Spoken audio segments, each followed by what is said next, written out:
Your ideal relationship dynamic is guys being dudes. What's better than this? Your ideal relationship dynamic is enemies to friends to lovers. Your ideal relationship dynamic is the pale quadrant. Your ideal relationship dynamic is two bros chilling in the hot tub, 5 feet apart cause they're not gay. But the plot twist is that they actually are gay. This is just the same joke as John and Dave, but you're also always a slut for canon validation. You thought all the other black quadrant couples in this series didn't hate each other enough. You just wanted good things for Nepeta, and really, who wouldn't?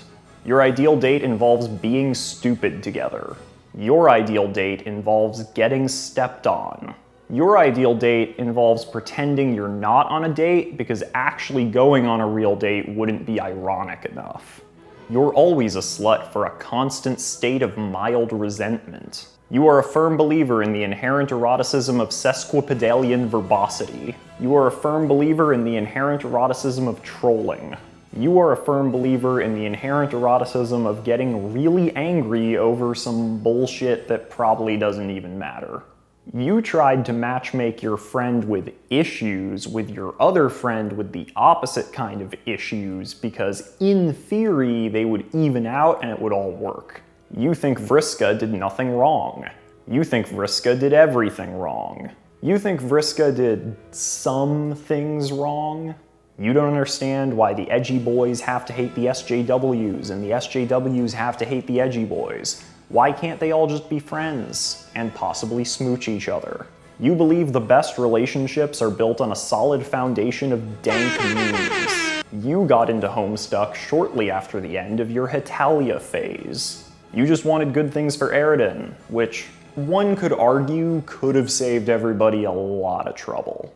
You shipped Jake and Dirk, but didn't want these two to be left out of the romance. Perfectly balanced, as all things should be. If you had a gun with 2 bullets and you were trapped in a room with Hitler, Stalin, and Erotic, you'd shoot Erotic twice. You want a girlfriend who's smarter than you.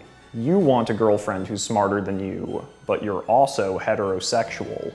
When you were in high school, you experienced a moment of unmitigated glee when your really sheltered, innocent friend finally said fuck.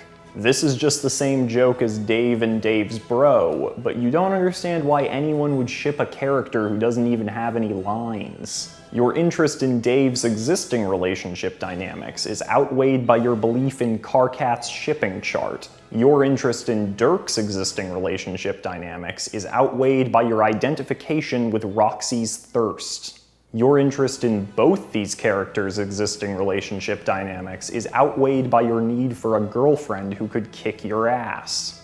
You don't understand why all the big monster fucker ships are male-male or male-female. Shouldn't lesbians be able to fuck monsters just as well as everyone else?